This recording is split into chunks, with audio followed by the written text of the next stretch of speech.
دنیا میں آباد لوگ یعنی موجودہ قوم یہ سمجھتی ہے کہ صرف اور صرف ہم نے ہی ترقی کی ہے اور ہم سے پہلے ہر وقت کے لوگ پتھر کے زمانے میں رہے، لیکن کیا حقیقت یہی ہے؟ اگر یہ حقیقت ہے تو پھر ہزاروں سال پہلے کے زمین پر موجود یہ آثار کن کے ہیں؟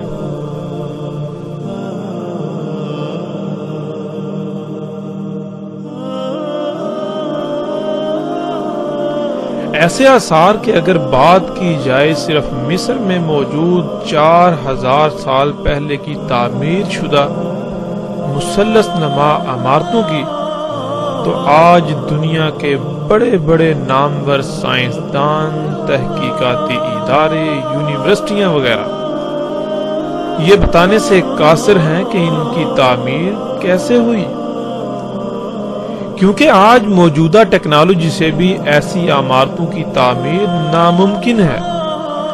جب یہ جاننے سے ہی قاصر ہیں کہ ان کو تعمیر کیسے کیا گیا، تو پھر یہ سوال تو بعد کی بات ہے کہ انہیں کس مقصد کے لیے تعمیر کیا گیا۔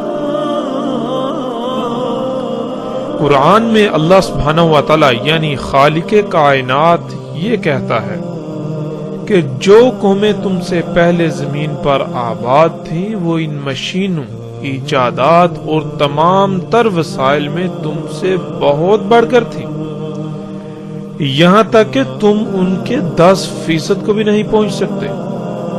ان قوموں نے ترقی کے نام پر دنیا میں اتنا فساد کر دیا کہ اپنے ہاتھوں سے کیے ہوئے اعمال کے رد عمل کا ایسے شکار ہوئے کہ ان کا نام و نشان تک مٹ گیا، سوائے ان کے وہ آثار جو تمہارے لیے عبرت حاصل کرنے کے لیے بچا لیے گئے۔ اب یہاں سوال یہ پیدا ہوتا ہے کہ کیا موجودہ قوم دنیا میں آباد لوگوں نے گزشتہ اقوام کے ان آثار سے عبرت حاصل کی، یا پھر یہ بھی گزشتہ ہلاک شدہ اقوام کی سنت کو اپنائے ہوئے ہیں؟ کیا ہم نے کبھی غور کیا کیا آج سب کچھ وہی نہیں ہو رہا؟ ترقی کے نام پر بحر و بر میں فساد،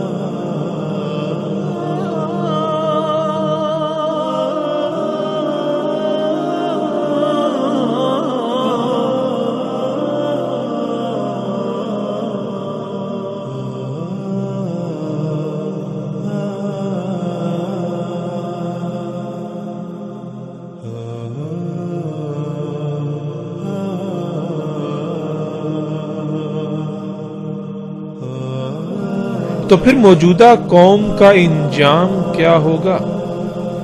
کیا پہلی قوموں سے مختلف ہوگا؟ نہیں، بالکل نہیں، بالکل ویسا ہی انجام موجودہ قوم یعنی دنیا میں آباد لوگوں کا ہوگا۔ کتنی قومیں ہلاک ہو چکی اور وجوہات کیا تھیں، ایسے ہی ہر سوال کا جواب اور دہلا دینے والے علم پر مبنی سلسلہ وار دستاویزی فلم بہت جلد صرف اور صرف نبا 7 پر۔